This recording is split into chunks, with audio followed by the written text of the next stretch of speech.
تعلم على العلماء حتى تعرف الإسلام صحيحا. Gratë e fikut është përmendur me emrin faraid. Edhe faraid, do të thënë është shumës i fjalës ferida. Kurse ferida do thotë besoj që e kuptoni ndoshta një pjesë është diçka e obliguar. Do të thënë pra në gjuhën arabe ferida, kjo fjalë, kjo formë fa'ile është si kuptimi i fjalës mef'ule, do të thënë si mefruda. Edhe dietarët e kanë marrë këtë emër nga ajeti, pjesë, do të thënë Allahu subhanahu wa taala i ka emërtuar këto pjesët e trashëgimisë nasiben mefruda. Nasiben mefruda. Do të thënë është hise ose pjesë e cila është e caktuar në mënyrë të obligueshme. Do të thënë është pjesë e caktuar e trashëgimit. Dhe njohja e këtyre pjesëve të caktuara të trashëgimit ose shumës është faraid, dhe qëllimi i kësaj shkence është njohja e mënyrës së ndarjes së trashëgimit tek ata të cilët e meritojnë. Do të thënë mësimi i kësaj shkence, mësimi i kësaj diturie që është pjesë e diturive të fikhut, është pra themi faraid, përndryshe sepse dietarët kanë shkruar edhe në mënyrë të shkurtë, edhe në mënyrë të zgjeruar, edhe kanë shkruar brenda librave të fikut, edhe kanë shkruar libra të veçantë, vetëm për këtë lëmi, dhe kanë quajtur faraid. Prandaj mund të themi se është një shkencë e veçantë. Edhe prandaj nëse pyetemi çka do të thonë faraid, do thotë dituria për ndarjen e pjesëve të trashëgimisë njerëzve të cilët e meritojnë. Kjo është definicioni i faraidit. Dhe faraidi, sikur edhe fikhu, do të thënë nxirret nga Kurani dhe Suneti. Në argumentet e faraidit janë në Kuran dhe në Sunet dhe janë gjithashtu në ijma'. Në Kuran se Allahu ka thënë yusikumullahu fi auladikum, do të thënë kur fillojnë këto ajetet që përmendet trashëgimia, fillon Allahu me këtë fjalë, Allahu ju porosit për fëmijët tuaj, edhe tregon pjesët se secili sa duhet të trashëgojë. Yusikumullah, do të thënë kjo është urdhër nga Allahu dhe shpjegimi drejt për drejt nga Allahu subhanahu wa taala për pjesët e trashëgimisë. Gjithashtu edhe në Sunet, hadithi bazë është hadithi transmetuar nga Abdullah ibn Abbas, që do ta lexojmë tani. Dhe gjithashtu hadithet të tjera, edhe ka, domethënë përgjithësi për shumicën e normave që kanë të bëjnë me trashëgimin, për shumicën përgjithësi ka ijma'. Domethënë ka shumë pak ihtilaf në lidhje me trashëgimin. Dhe pse është shumica është ijma', ndoshta ka 2-3 çështje për cilën ka mendime të ndryshme të dietarët, kurse shumica dhe ato kryesorët janë me unanimitet dietarëve. Për çfarë shkaku? Sepse ato i ka sqaruar Allahu subhanahu wa taala në mënyrë të detajuar në Kur'an. Do të thënë nuk janë dhënë vetëm urdhra të përgjithshme, edhe që pastaj të shpjegohen me hadithe shtesë edhe me ijtihad dietarëve, por çdo gjë është treguar në mënyrë të detajuar në Kur'an. Dhe kanë përmendur dietarët se për shkak që ndarja e pasurisë pas vdekjes njerëzit, marrja e pasurisë së tij dhe ndarja e saj, është diçka që shumë njerëz kanë imit, domethënë kanë shpresa, në të secili do me marr më shumë. Edhe mundet me ndodh po ashtu, domethënë mundet me ndodh kundërshtim mes këtyre trashëgimtarëve, këtyre që dëshirojnë ta marrin pasurinë, dhe në shumicën e rasteve ata që duhet ta marrin pasurinë janë të dobët. Edhe për këtë shkak Allahu subhanahu wa taala ja ka caktuar në mënyrë të drejt për drejt, në mënyrë të detajuar, domethënë Allahu subhanahu wa taala i ka sqaruar këtë çështje pa pas nevojë për dikën tjetër, domethënë që të ndërhyjë të sqarojë. Këto dhe po ashtu Allahu subhanahu wa taala i ka përsosur këto pjesët e trashëgimisë me diturinë e tij absolute dhe urtësinë e tij të plotë. Sepse njerëzit mund të mendojnë që është më parsor të trashëgoj ky ose ai, por ata që nuk e dinë, do të thënë në përgjithësi krijesat nuk e dinë urtësinë e plotë. Ka mundësi të dinë një pjesë ose kanë hamendje për diçka, secili duhet të jetë më shumë më parsor për të trashëguar kështu me radhë, por Allahu subhanahu wa taala është i gjithdituri dhe ai i ka zbritur ligjet e tij me urtësinë e tij të përsosur, urtësi hyjnore. Do të thënë prej Allahu subhanahu wa taala. Prandaj ka thënë Allahu la tadruna ayyuhum aqrabu lakum naf'a. Do të thënë nuk e dini ju te cili keni më shumë dobi prej trashëgimtarëve kështu me radhë, por dituria e plot për këtë është te Allahu subhanahu wa taala. Për këtë shkak besimtari duhet ta di se drejtësia e plot dhe dobia e plot është në ndarjen e trashëgimisë sipas asaj që ka shpall Allahu subhanahu wa taala. Allahu nuk i ban padrejtësi askujt dhe Allahut nuk i mungon asgjë prej diturisë, nuk i mungon në diturinë e tij asnjë grimc, edhe ai është më i mëshirshmi për krijesat e tij dhe i ka dhënë ato që janë më të dobishme për krijesat e tij. Prandaj njeriu që është besimtar dhe që është i mençur, po ashtu, duhet ta di se kjo ndarje është ndarja e përsosur. Çdo lloj tjetër e ndarjeve bazuar në kuptimet e njerëzve ose në traditat e njerëzve ose të popujve ose dëshirat e njerëzve që është në kundërshtim me ndarjen që ka ndarë Allahu subhanahu wa taala, ajo është ndarje pa drejtë.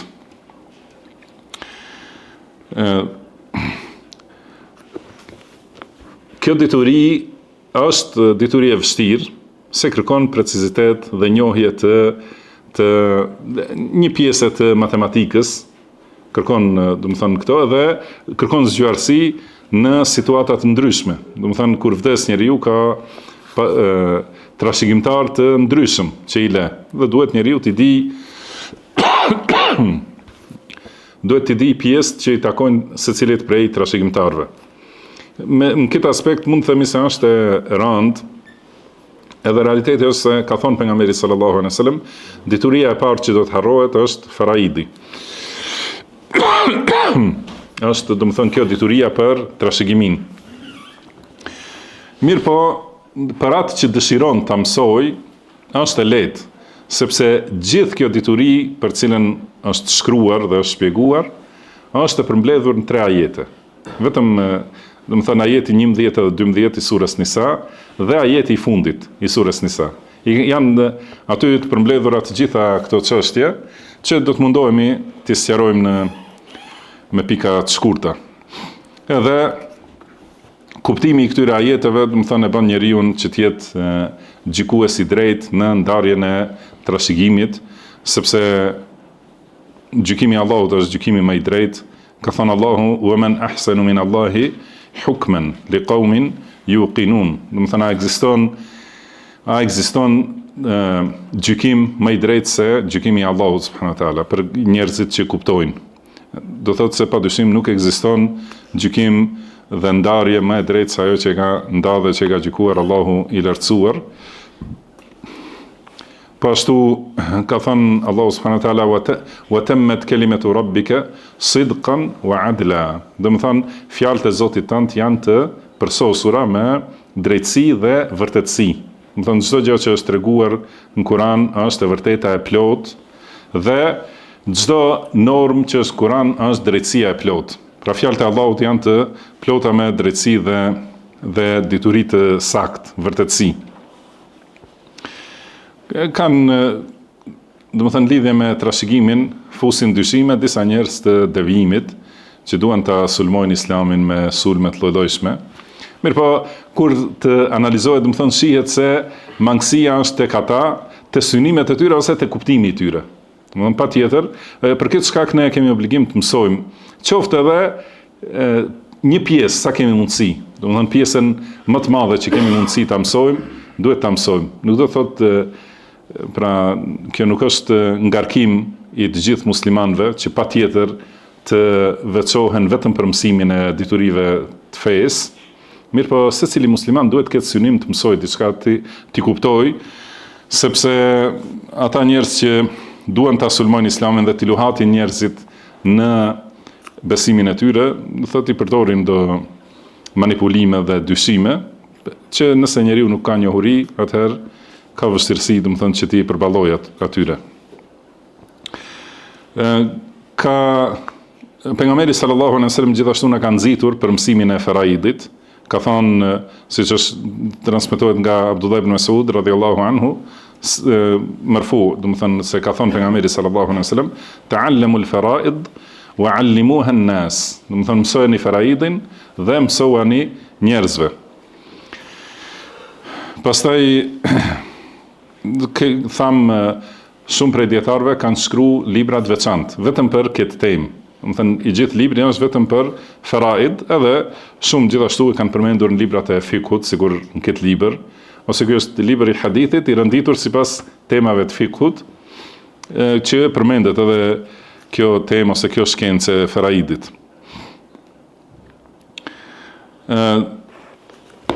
Tani për ta kuptuar mënyrën e trashëgimit, duhet të mësojmë disa baza, edhe në bazë tyre, do thotë i kuptojmë çështje tjera. Një prej atyre që kanë përmendur dietarët janë shkaqet e trashëgimit. Domethënë mund ta shkruani si nën titull, shkaqet e trashëgimit, cilat janë ose trashëgimisë. Shkaku i parë është lidhja e gjakut ose afërsia e gjakut. Si ka thënë Allahu subhanahu wa taala, wa ulul arhami ba'duhum awla bi ba'd. Domethënë ata farefisnia ose ata që janë të lidhur përmes gjakut janë më parsor për njëri tjetrin, që ta trashëgojnë njëri tjetrin. Shkaku i dytë është martesa ose nikahu shariatik, nikah shariatik.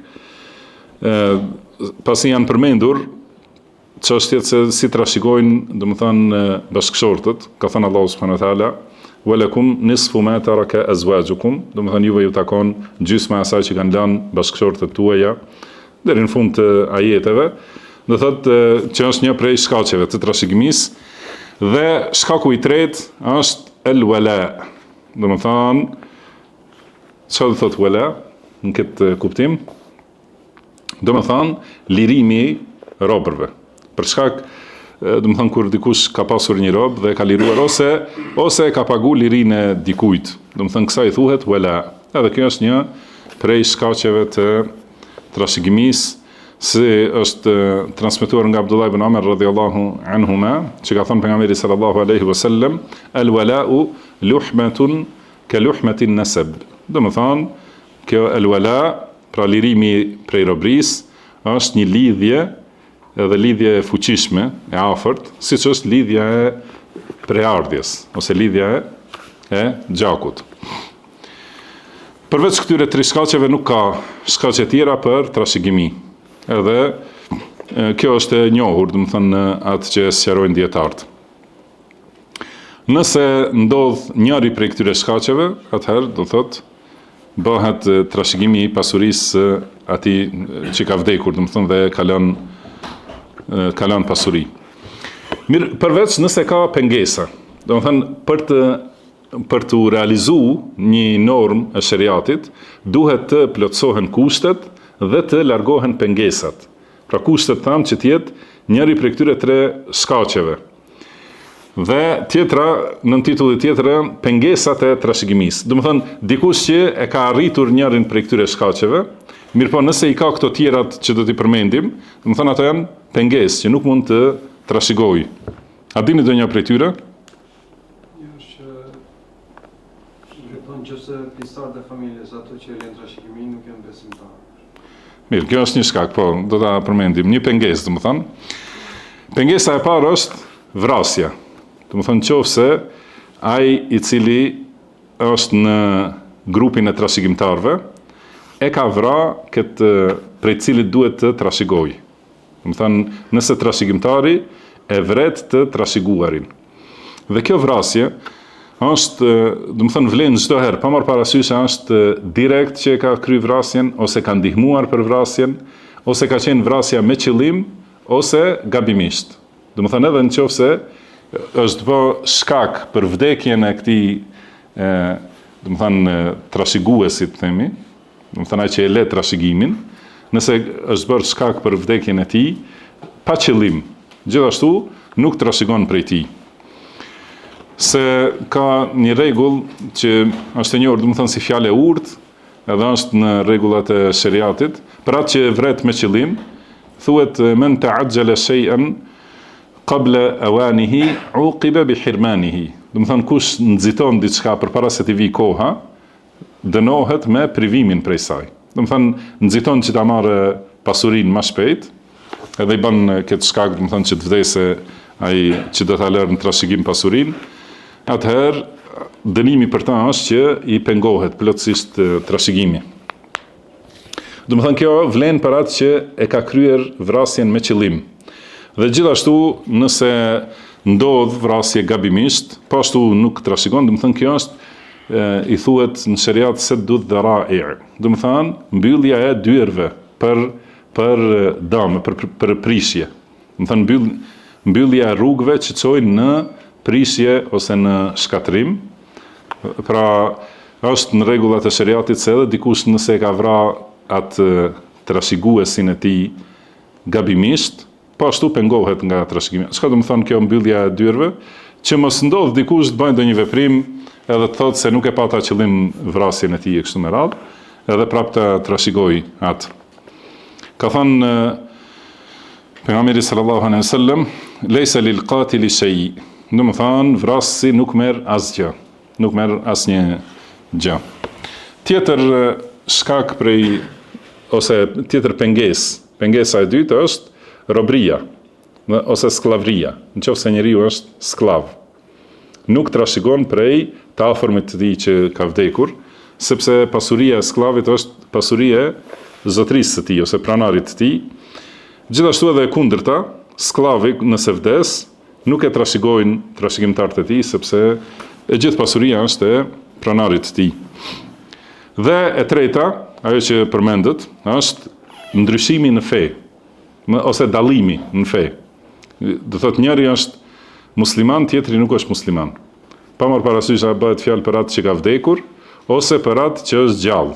Do të thënë, nëse babai është musliman, vdes, kurse i biri i tij është mosbesimtar, ai nuk e trashëgon pasurinë e babait vet, edhe e kundërta, do të thënë nëse babai është mosbesimtar kafir, dhe fëmijët musliman nuk ose tjerë, do të thënë të afërmit musliman nuk trashëgojnë prej tij. Se ka thënë pejgamberi sallallahu alaihi wasallam, la yatawarathu ahlu ad-dinayn shatta, ose si ka thënë pejgamberi sallallahu alaihi wasallam, do të thënë nuk trashëgohen antarët e dy feve të ndryshme. Dhe këto dy fe të ndryshme janë Islami dhe kufri. Do thotë njërin islam, tjetrin kufër, nuk e trashëgojnë njëri tjetrin. Hadithi që ka përmendur autori rahimahullah, këtu është hadithi 293. Thot edhe ky është prej bazave, do të thonë, tham këto 3 ajete të surës Nisa, edhe ky hadith i transmetuar nga Abdullah ibn Abbas radhiyallahu anhuma është baza në çështjet e diturisë faraidit. Ka thënë, pra, transmetohet nga Abdullah ibn Abbas radhiyallahu anhuma se pejgamberi sallallahu alaihi wasallam ka thënë, alhiqu alfaraida bi ahliha, fama baqiya fali awla rajulin dhakar. Do të thonë, jepuni pjesët, hiset e caktuara në Kur'an, jepjani secilit që meriton atë, dhe çka mbetet prej pasurisë, atëherë e merr më i afërti prej familjarëve të tij, do të thonë prej meshkujve, më i afërt, mashkulli më i afërt prej atij të vdekurit. Në transmetim tjetër, aqsimul mala ose iqsimul mala baina ahli al-fara'id ala kitabillah. Do të thonë ndajeni pasurinë për ata pronarët e hiseve të caktuara, fara'idve, sipas librit të Allahut. Fama tarakat al-fara'id fali awla rajulin dhakar. Do të thonë nëse mbetet diçka pas faraidve, atëherë për mashkullin më të afërt të familjes së tij. Pra këtu pejgamberi sallallahu alaihi wasallam i urdhëron ata që e marrin përsipër ndarjen e trashëgimisë që ta ndajnë sipas meritorëve që i ka përmendur Allahu subhanahu wa taala me hise të caktuara që janë hiset më të drejta që ekzistojnë, domethënë në këtë botë, ato janë hiset që i ka zbrit Allahu subhanahu wa taala dhe si ka dashur Allahu i lartësuar. I jepen këto hise njerëzve që janë të përmendur, domethënë në Kur'an, edhe atëherë nëse ka mbetet pasuri edhe pas ndarjes këtyre hiseve, atëherë u jepen domethënë të tjerëve që janë gjithashtu të caktuar në librin e Allahut dhe sunetin e pejgamberit sallallahu alaihi wasallam. Kush janë këta të tjerë që trashëgojnë pas ndarjes hiseve, domethënë do ta shpjegojmë tani. Por përpara se të vazhdojmë me këtë, duhet ta sqarojmë cilët janë hiset e caktuara në trashëgimi. Edhe këto duhet patjetër të shkruani, edhe të mësoni. Përndryshe janë të lehta. Domethënë është shumë lehtë, kemi përmendur te libri Dituritë e Kuranit, për t'i mbajtur mend, mbani dy thyesa. Gjysma ose 1/2, domethënë, që është gjysma, dhe 2 herë përgjysmimi i saj. 2 herë përgjysmimi i saj. Do ta shpjegoj. Dhe 2/3 dhe 2 herë përgjysmimi i kësaj thyese. Domethënë, një herë kemi gjysmën që është 1/2. Gjysma e gjysmës sa është? Pa, e dini gjithë. Domethënë 1/2, gjysma e saj është 1/4. Dhe gjysma e 1/4 është 1/8. Pastaj kemi 2/3, domethënë e 4. Pra 1 gjysma, 2 1/4, 3 1/8, 4 2/3. Gjysma e 2/3-ve? Ja. 1/3 një herë. Gjysma e 2/3-ve 1/3. Dhe gjysma e 1/3 është 1/6. Domethënë kemi 1/2, 1/4, 1/8, 2/3, 1/3 dhe 1/6. Këto 6 hise janë për të gjitha çdo gjë, domethënë që ka në gjykimin e ndarjes pasurisë. Me këto 6 thyesa punohet. Edhe tani nëse e dini mbledhjen edhe zbritjen e thyesave, nëse keni mësuar në shkollë fillore, domethënë mbledhja, zbritja e thyesave. Duhet patjetër të bëhet emëruesi i përbashkët, që bëhet me shumëfishin më të vogël të përbashkët të thyesës. Domethënë të emëruesit, po. Do thotë këto çështjeve duhet të dini, edhe atëherë i përfshini të gjitha, domethënë mundësitë për ta kuptuar faraidin. Domethënë këto 6 thyesa dhe mbledhja dhe zbritja e thyesave dhe shumëfishi më i vogël i përbashkët. Këto çështje duhet prej matematikës që ta kuptoni këtë. Tani këto 6 thyesa, domethënë ose 6 hise. Të 6 hise kanë trashëgimtar të caktuar. Edhe këto po ashtu duhet mësohen përmendsh. Një herë e para cila ishte? Prej thyesave e para. 1/2, domethënë gjysma. Kujt i takon? I takon në një, prapë si nën titull. Do të bëni gjysma ose 1/2. Domethënë tani që ta dim kush janë antarët ose cilët janë antarët e familjes trashëgimtarët që trashëgojnë gjysmën e pasurisë dhe rastet kur e trashëgojnë gjysmën e pasurisë. Kjo është në një është vajza, bija, domethënë, e të vdekurit. Edhe gjithmonë këta kemi thënë edhe tjetër herë, kur përmenden këto vajza, vllai, motra ose bija, biri, baba, domethënë të gjithë kanë të bëjnë me atë që ka vdekur. Domethënë mos e habitim ndonjëherë e përmendim vajza, vllai, i shkon mendja se vllai i saj. Ndonjëherë thuhet vllai i saj për ndonjë çështje tjetër. Mirpo kur thuhet vetëm vllai, domethënë është qëllim vllai të vdekurit, bija e të vdekurit ose biri të vdekurit. Gjysmën domethënë bija ose Bija e birit.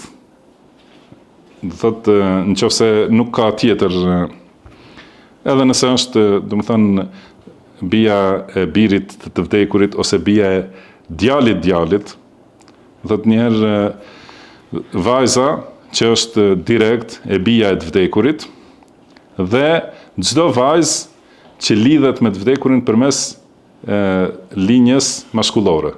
Domethënë, vajza e djalit ose vajza e djalit, edhe nëse është më larg, domethënë më poshtë. Nëse ajo është vetë,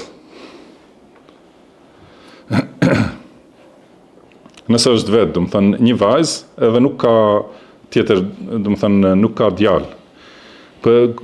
Kur bëhet fjalë për vajzën, por nëse është bija e djalit, ka edhe një kusht tjetër, domethënë që ajo të jetë një, mos ketë tjetër, dhe mos ketë një vajzë tjetër më lart.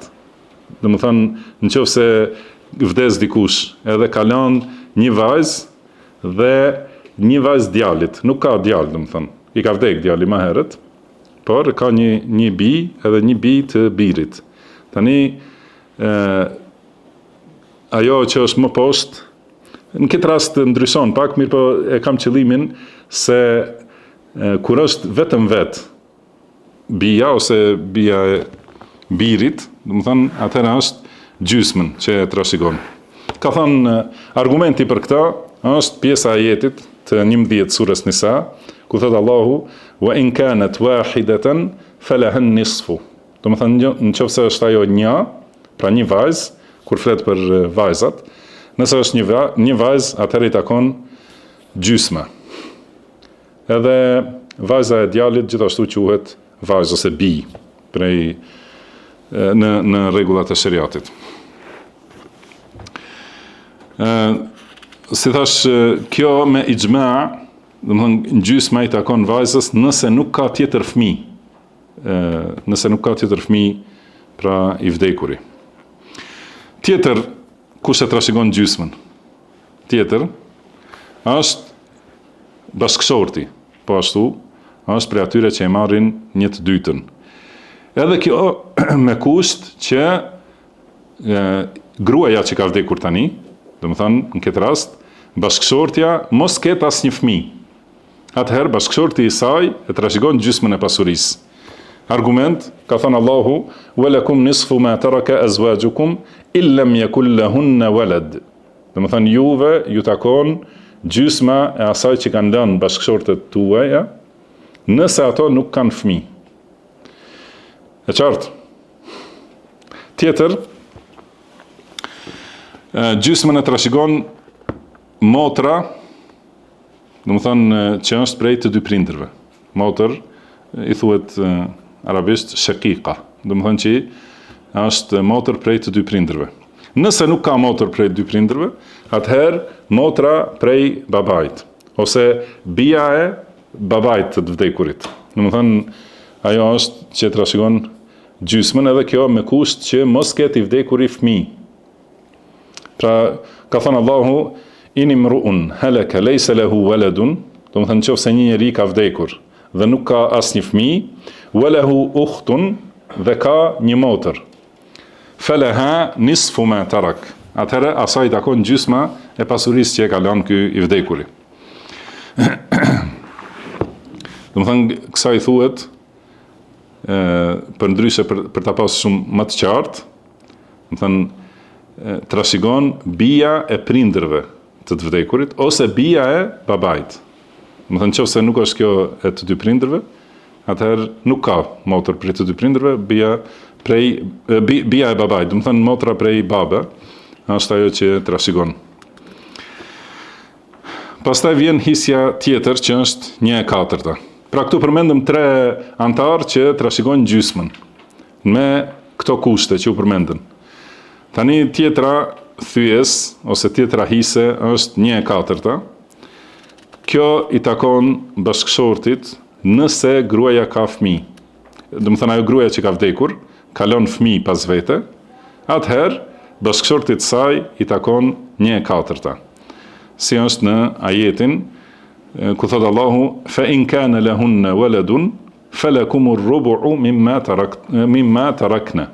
Domethënë, nëse ato kanë fëmijë, atëherë juve ju takon 1/4 e asaj që kanë lënë ato. Ajeti 12 i surës Nisa. Mirë, tjetër njeri ose tjetër antar që trashëgon 1/4 është bashkëshortja nëse burri që ka vdekur nuk ka asnjë fëmijë. Domethënë nuk ka lënë asnjë fëmijë pas tij. Bashkëshortja, domethënë mund të jetë 1 ose më shumë. Do thotë nëse është 1 e merr 1/4, nëse janë 2 ose 3 e marrin bashk, do thotë marrin pjesë në 1/4 e pasurisë që e ka lënë i vdekuri nëse nuk ka ai fëmijë, siç ka thënë Allahu subhanahu wa taala në këtë ajetin e 12 surës Nisa, walahunna ar-rubu'u mimma taraktum illam yakul lakum walad. Domethënë atyre, pra grave, u takon 1/4 e asaj që keni lënë, nëse ju nuk keni fëmijë. Pastaj vjen hisja tjetër, e treta, që është cila? 1/8. 1/8 i takon bashkëshortes nëse i vdekuri ka lënë fëmijë. Pra besoj që keni qartë, 1/4 u tha më herët nëse nuk ka fëmijë, 1/8 nëse ka fëmijë ai që ka vdekur, ka lënë domethënë pas vete fëmijë gjallë. Atëherë fëmijë ose përndryshe i thonë jo fëmijë po pasardhës, se mos e kuptojnë vetëm fëmijët e tij. Se siç tha mund të jetë bia ose biri ose fëmijët e djalit gjithashtu janë pasardhës trashëgues. Në këto raste edhe për burrin edhe për gruan, ose bashkëshortin dhe bashkëshorten, do të thënë vlen nëse ka lënë ose jo pasardhës. Ka thënë Allahu subhanahu wa taala, fa in kana lakum waladun falahunna thumunu mimma taraktum. Do të thënë nëse keni fëmijë, atëherë atyre grave, do të thënë takon 1/8 e asaj që keni lënë. Mirë, tani thyesa e 4 ose hisja e 4 që ishte 2/3. 2/3 i takojnë 2 vajzave, nëse janë 2 vajza, 2 bija të vdekurit, ose 2 bija të birit. Do të thënë, kur thuhet fëmijë, do të thënë quhet fëmia që ka lindur njeriu, ose fëmia i këtij fëmijës, ose fëmia i tyre.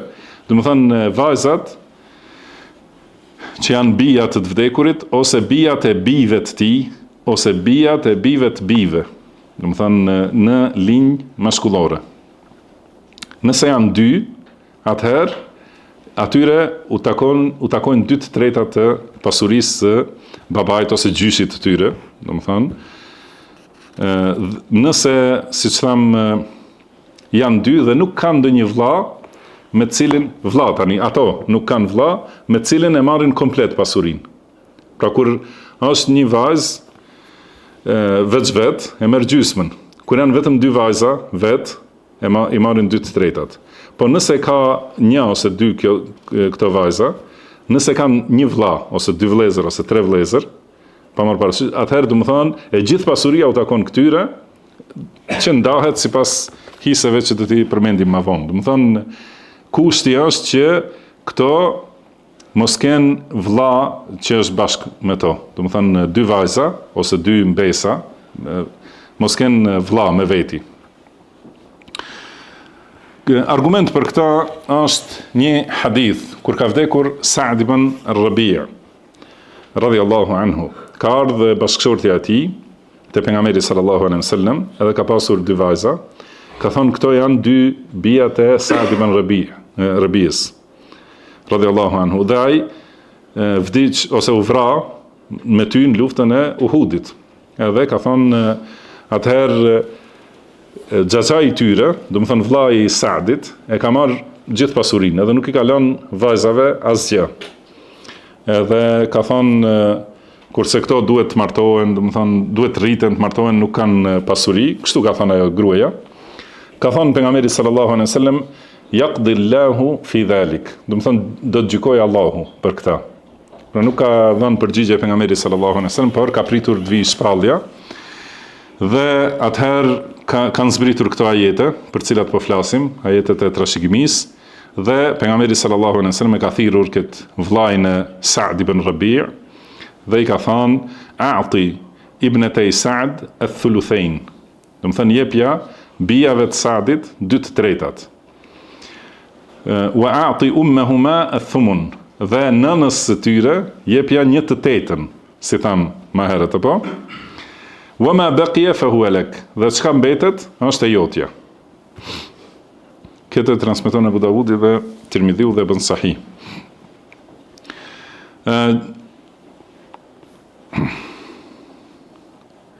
Gjithashtu edhe motrat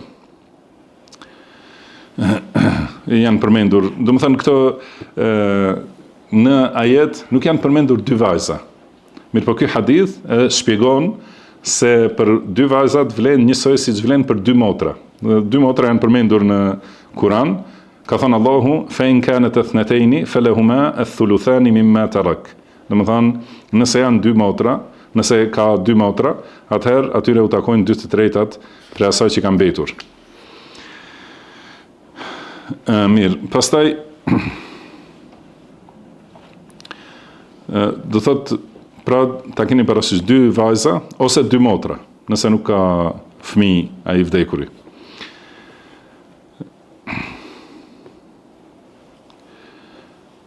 Nëse ka 3 vajza ose më shumë, ose ka, do të thënë, vajza të djalit, ka thënë gjithashtu edhe atyre u takojnë 2/3. Do të thënë 2, 3 ose më shumë vajza. Tani, kjo është një rast tjetër, do të thënë për ndarjen e argumenteve. Rasti tjetër do thotë kur janë 2, 3 ose më shumë, do të thënë vajza, ka thënë Allahu fa in kunna nisaan fawqa ithnatayni falahunna thulutha ma tarak. Do të thënë nëse janë gra, pra këto vajzat, më shumë se 3, atëherë atyre u takojnë 2/3 e asaj që ka lënë i vdekuri. Tham për motrat e përmendëm, do të thënë në lidhje me krahasimin.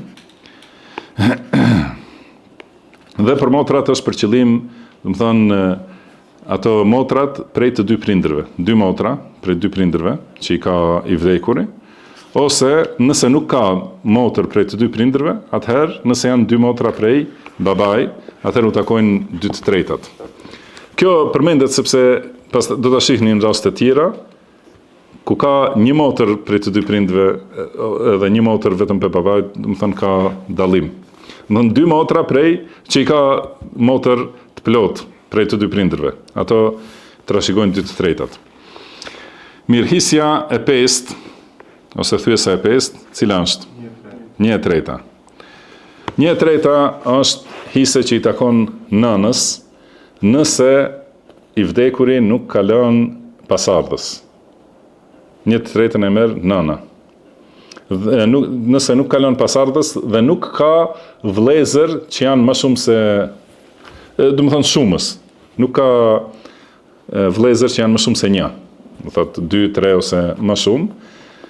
Kjo një kusht, dhe kushti tjetër që mos ketë fëmijë ai vdekuri, atëherë 1/3 e merr, 1/3 pasurisë e merr nëna.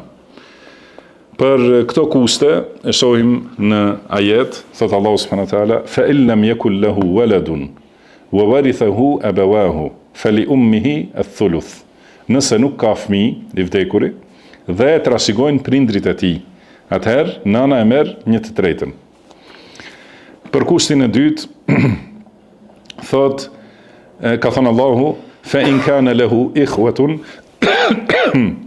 fa in kana lahu ikhwatun fali ummihi as-sudus. Nëse ka vëllezër, që është shumës i përmendur, atëherë nëna e merr 1/6. Do të thonë se mos ketë vëllezër shumë dhe mos ketë fëmijë, atëherë merr 1/3. Tjetër kush e merr 1/3, e marrin vëllezërit nga nëna, nëse janë 2 e më shumë.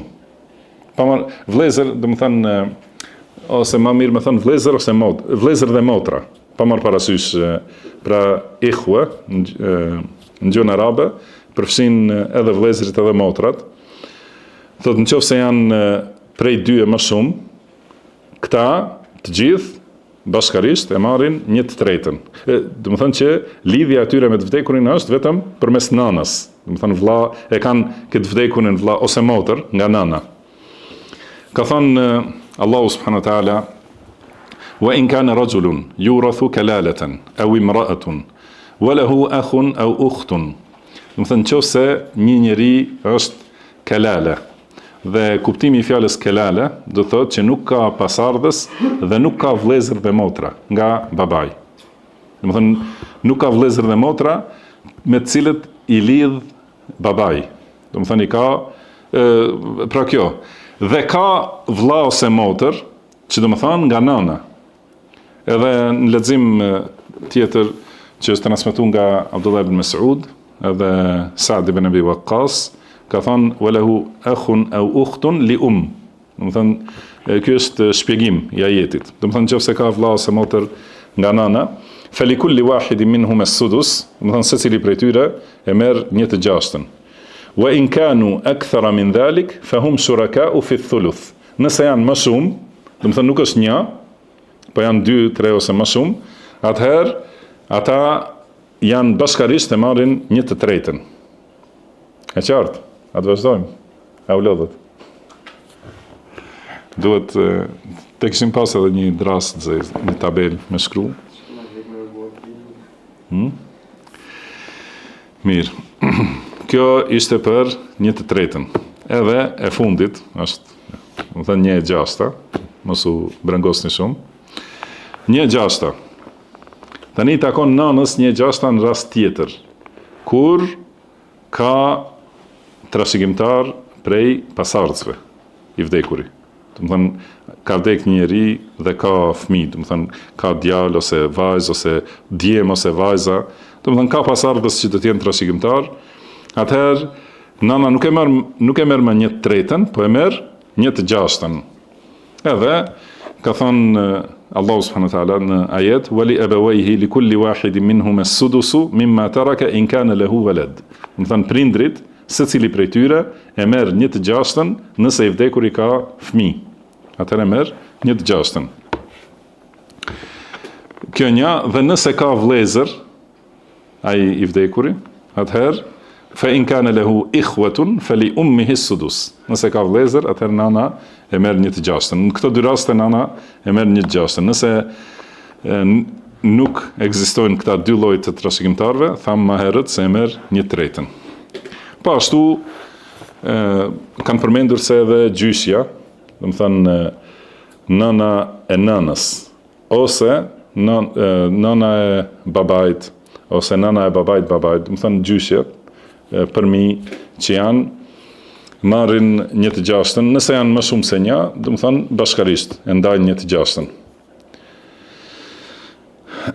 Tjetër njeri ose tjetër trashëgimtar, tjetër antar që i takon 1/6 është vllai ose motra nga nëna, ose me thonë fëmijët e nënës janë, më thonë që marrin 1/6, pa marrë parasysh a janë meshkuj ose femra, do thotë fëmijët e nënës, fëmija i nënës për të vdekurin, do thonë fëmija i nënës së të vdekurit e merr 1/6.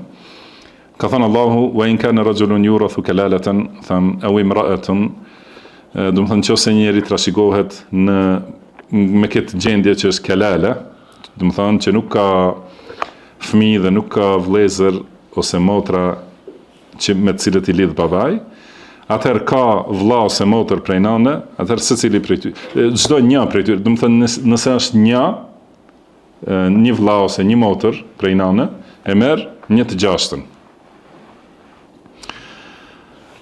Tjetër, kush e merr 1/6? E merr bija e birit ose më poshtë, nëse është, dhe ka më lart një bi që është më afër të vdekurit. A është e qartë kjo? Jo? Do të thonë, një njeri ka vdekur kalon një vajzë, bijën e vet, edhe një mbes, vajzë të djalit. Në këtë rast, ajo bija sa merr? Sipas asaj që thamë më herët. U harruan normal se gjysmën, po. Merr gjysmën, kurse kjo që është më larg një brez e merr 1/6, që të plotësohen 2/3, sepse kur janë, domethënë vajzat e të vdekurit marrin 2/3, mirë po me që nuk janë të njëjtën shkallë, ajo që është më lart e merr gjysmën, ajo që është më poshtë 1/6. Bëhen bashk 1/6 plus 1/2, sa bëjnë? 2/3, barakallahu fikum. Kjo, mirë, domethënë kjo është e qartë. Përndryshe nëse zbresim prapë edhe më poshtë, kemi një i vdekurit që kalon bijën e birit dhe bijën e nipit, birit. Njësoj, domethënë kjo që është më lart, domethënë qëllimi është ajo që është më lart e merr gjysmën, ajo që është më poshtë 1/6, që të bëhen bashkë 2/3.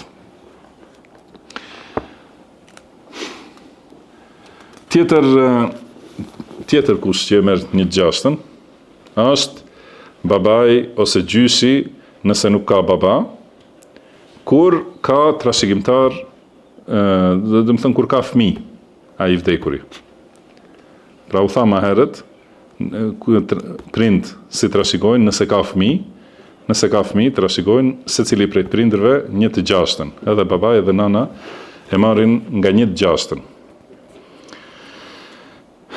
Mirë, këto janë 6 hiset e përmendura në Kur'an, dhe këta janë pronarët e tyre. Edhe besoj që është lehtë me të vërtetë të mësohen. Ky është shpjegimi më i zgjeruar, domethënë kam qejf që këtu ta kuptojmë çka më duke thënë. Kurse për ta mësuar, mjafton e mësojmë gjysmën bija. Ose bashkëshorti, do thotë, edhe gjithashtu kush ishte tjetër? Edhe motra. Domethënë kaq. Është edhe kështu kur i mëson, pastaj 1/4 kush e trashëgon, domethënë vetëm i mësojmë me rend, atëherë kur vjen praktik, domethënë i kemi parasysh gjitha këto. Nëse po, babai thamë 1/6 nëse ka fëmijë i vdekuri. Nëse nuk ka fëmijë, sa merr babai? 1/3. Ja, nuk u tha 1/3 e merr nana nëse nuk ka fëmijë. Babai atë pasurinë e mbetur, çka mbetet. Mund të thoni 2/3. Apo? Mirë, po nuk është çdo herë, ka mundësi ai kalon bashkëshorte për shembull, ajo e merr në këtë rast 1/4. Ose kur bëhet fjalë për grua, ka vdekur një grua që nuk ka fëmijë, edhe i ka të dy prind gjallë. Atëherë e merr bashkëshorti gjysmën, nana 1/6, më falni 1/3, edhe ajo që mbetet babai. Domethënë kështu, do thotë këto janë hiset e caktuara, domethënë janë të caktuara me thyesa. Kurse ato që nuk janë caktuara, do thotë çdo gjë që mbetet i takon pastaj atij. Në këtë rast babai, domethënë, si ka thënë Allahu, fa in lam yakul lahu waladun, nëse ky i vdekuri nuk ka fëmijë, wa warithahu abawahu, dhe trashëgojnë prindët e tij. Domethënë prindët e tij do ta marrin pasurinë. Fali ummihi ath-thuluth. Atëherë nana 1/3, që domethënë tjetra pjesë është e babait. Dhe ka thënë pejgamberi sallallahu alaihi wasallam në këtë hadith që e përmendëm pak më herët, alhiqul faraid bi ahliha. Domethënë jepjani hiset e caktuara atyre njerëzve që u takojnë. Fama baqiya fali awla rajulin dhakar. Ajo që mbetet, atëherë mashkullit më të afërt i takon, dhe më i afërti, domethënë prej meshkujve është babai. Edhe po ashtu ka thënë, si që thamë në këtë hadithin për Sa'd ibn Rabi', i ka thënë vllajt të tij, jepja bashkëshortes, domethënë bashkëshortes 1/3, 1/8, falni, bashkëshortes 1/8, edhe bijave të Sa'dit, 2/3 dhe çka mbetet është e jotja. Domethënë vllajt, pastaj ajo që mbetet. Këtyre trashëgimtarëve ose këtij lloji të trashëgimtarëve i thojnë asabe. Edhe këtë shkruani, domethënë që ta dini si term. Asabe. Njëjsi është asib, shumësi asabe. Domethënë ose mënyrës trashëgimit i thuhet këta trashëgojnë bit ta'sib. Domethënë në mënyrë, pra çdo gjë që mbetet e marrin. Këta asabe janë disa më afër, disa më larg. Dhe trashëgojnë prej të vdekurit, domethënë sipas afërsisë që e kanë. Kemi disa domethënë lloje të asabes. Njëherë është e para birësia, domethënë djemt ose bijt janë numër 1 në asabe, dhe kjo duhet me renditje, prej asabe cilët janë më parsor. Në 1 djemt, domethënë, që do thot, mund të jenë bijtë të vdekurit, ose bijtë e tyre, ose bijtë atyre, domethënë, kësaj i thuhet asabe, lloji asabes bunue, do thot, birësi, pra prej bijve. Është e qartë? Që mos vazhdojmë me tjetrën. Tjetri lloj është ubue, domethënë atësi.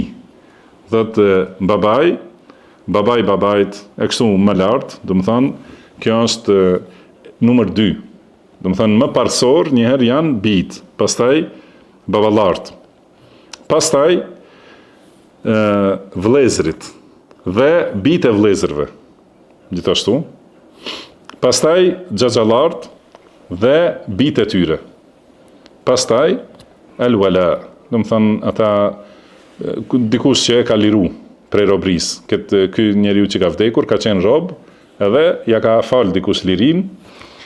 Atëherë ky është i pesti që vjen, domethënë në rend, nëse nuk gjendet askush prej atyre që janë me feraid, pastaj nuk ka asabe, prej këtyre 4 që ju përmendën, atëherë vjen ky çliruesi. I jepet përparësi ai që e ka anën që është më afër. Domethënë duhet ta kemi parasysh këtu lidhja me të vdekurin. Është njëherë ana nga e cila lidhet, si thamë është në aspektin e birësisë ose deg, pasardhës, ose paraardhës, rranj, ose anë. Kështu i thotë, këto janë 3 aspekte. Pasardhës, domethënë djemt e djemve dhe pa marrë parasysh sa vazhdon më poshtë. Paraardhës, baba i babës e kështu me radhë sa shkon më lart, dhe anët që janë vëllezërit dhe xhaxhallart. Domethënë njëherë i jepet përparësi anës që është më e afërt, që është fillim pasardhësit, pastaj paraardhësit, pastaj anët. Okej? Pastaj nëse janë prej anës njëjtë, atëherë cili është lidhje më direkte, domethënë ose lidhjen më të shkurtë. Kuptohet? Domethënë djali është direkt. Pastaj djali i djalit ka ndërmjetës. Xhaxhai për shembull, nëse nuk janë këta tjertë, domethënë tash kur i vjen radha anëve, kemi xhaxha dhe kemi vlla. Cili është më i afërt, domethënë për lidhje me të vdekurin më direkt, është vllai. Pastaj xhaxhai, pastaj djali i xhaxhait për shembull, ose para tij është djali i vllaut, po. Barakallahu fikum. Por nëse janë prej anës njëjtë dhe në gradën, në shkallën e njëjtë, kujt i jepet përparësi? Ai që e ka lidhjen më të fuqishme. Çka do të thonë? Si e ka lidhjen më të fuqishme? Për shembull kemi vëllezër. Do të thonë ana është e njëjtë. Dhe janë në gradën e njëjtë, janë vëllezër të gjithë. Cilit i jepet përparësi? Ai që e ka lidhjen më të fortë. E kuptove? Shakik, do të thonë që është ai që ka prej të dy prindve, vlla, është më parsor se ai që ka prej njërit. Do të thonë prej babait vetëm. Pastaj prej nanës nuk është asabe. Do të thonë nuk është prej asabe, është prej atyre që kanë hisën e caktuar. Edhe xhaxhai gjithashtu, do të thonë xhaxhai me cilin është i lidhur i vdekuri përmes babait. Dhe ka pas vëlla prej të dy prindve, është më parsor se sa që ka pas prej babe vetëm. Do të thonë, pra njëherë shikohet ana e lidhjes, pastaj grada, nivelin në cilin është, pastaj fuqia e lidhjes. Asabet gjithashtu mund ta pengojnë njëri tjetrin. Kësaj thuhet hajb. Gjithashtu ka mundësi të jenë jo ka mundësi, po kështu është, do të thënë asabet e pengojnë atë që është më larg, ose trashëgimtar në përgjithësi. Një trashëgimtar më i afërt mund ta pengojë atë që është më i largt, ose dhe ky pengimi është ose i plot ose i pjesshëm. Dhe për këtyre që janë të pjesshme, i mësum disa, për shembull, çka? Po? Po? E pjesme. Po. Po edhe ma qartë është, për shembull, bashkëshorti, se thamë, nëse nuk ka fëmijë gruaja, atëherë bashkëshorti e merr gjysmën. Nëse ka fëmijë, e merr 1/4. Do të thënë, kjo është pengesë e pjesme. Ose nana, nëse ka fëmijë i vdekuri, nana e merr 1/6. Nëse s'ka fëmijë 1/3. Nëse ka fëmijë, e merr 1/6. Ose babai i vdekurit, nëse i vdekuri nuk ka fëmijë, është atëherë trashëgimtar be tasib, do të thënë është prej asabeve që e mbledh atë që ka mbetur prej pasurisë. Por nëse ka fëmijë, atëherë bëhet me fard, do të thënë e merr 1/6. Do thotë ndryshojnë, do të thënë varësisht kush gjendet prej trashëgimtarëve, mund ndryshojnë hiset ose mund ndryshoj mënyra e trashëgimit, ose mund të pengohet krejtësisht prej trashëgimit, për shkak një trashëgimtari tjetër që është më i afërt me të vdekurin. Këta asabe që i tham, kur thuhet se e marrin gjithë pasurinë që mbetet, kjo nuk do të thonë se ata janë trashëgimtarët më fatlum, si më thonë, se ka mundësi ju mbetet më pak se atyre që janë me hise të caktuara. Sigur për shembull ai vllai ka menduar që e merr gjithë pasurinë, nuk i ka lënë grave, do të thonë nuk i ka lënë bijave të vllait as bashkëshortes të vllait, nuk i ka lënë asgjë. Por kur janë nda hiset si është, do të thonë 2/3 për vajzat, 1/8 për gruan, atëherë ai ka marrë më pak se sa marrin gratë, sepse thonë gjithmonë dhe me në sheriat i jepet meshkujve më shumë se femrave, kurse ky rast, për shembull që ka ndodhur në kohën e pejgamberit sallallahu alajhi wasallam, edhe rastet shumë ka që ata prej trashëgimtarëve gra marrin më shumë se sa trashëgimtarët burra. Donjëherë ato gratë që trashëgojnë mund ta pengojnë krejtësisht atë mashkullin që është në familje. Dhe gjithashtu mund të ketë një trashëgimtar që është asib, do të thënë prej asabe, që i takon çka mbetet prej pasurisë dhe nuk ka pengesë që e pengon diçka, por kur ndahen ato hiset, nuk mbetet. Nuk ka mbetë pasurisë, hiset janë të atilla që janë nda, edhe ka raste tani, nuk e kam këtu, mund t'ja përmendim ndonjëherë tjetër. Do thotë trashëgimtari është që trashëgon gjithë pasurinë e mbetur, mirë po nuk i mbetet prej pasurisë, do të thënë pas ndarjes hiseve të caktuara. Edhe do të thënë si tham këto për 3 aspektet që merren parasysh kush është më parsor, do të thënë tham babai anulon trashëgimin e gjyshit. Gjithashtu nana i anulon gjyset. Biri e trashëgon biri e pengon, do të thonë, ose anulon birin e birit. Edhe vëllezërit që janë prej të dy prindërve e anulojnë, do të thonë do të thonë biri, djali i të vdekurit e anulon gjithashtu edhe vëllezërit edhe xhaxhallar, askush prej tyre nuk trashëgon nëse ka djalë ky që ka vdekur. Pastaj thot, po ashtu djemtë e vëllezërve anulohen nëse i vdekuri ka baba gjallë. Do të thënë i anulon baba ata djemtë e vëllezërve. E kështu me radhë, këto bijat, mbesat, do të thënë, bijat e bijve anulohen nëse kanë më lart 2. Do thotë nëse ka 2 vajza, atëherë ato që janë më poshtë, vajzat e djalit e vajzat e djalit nuk trashëgojnë gjithashtu.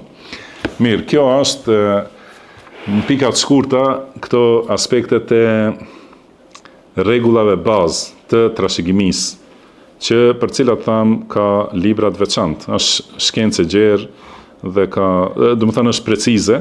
Mirë, po çdo gjë ka të bëjë me këto. Çdo gjë, do të thënë tani vetëm duhet mësim më preciz edhe praktikim i këtyre rregullave për të kuptuar gjitha aspektet, se përndryshe është shkencë që duhet precizitet, duhet mësohet, edhe është shkenca ose dituria e parë që do të harrohet. Edhe për këtë kanë shkruar dietarë të libra të veçantë që duhet t'i mësojmë. Me kaq mjaftojmë për sot, wallahu a'lam, wa sallallahu wa sallama ala abdihi wa rasulihi nabiyina Muhammad. Subhanaka Allahumma wa bihamdika ashhadu an la ilaha illa anta astaghfiruka wa atubu ilaik. Wa akhiru da'wana anil hamdulillahi rabbil alamin.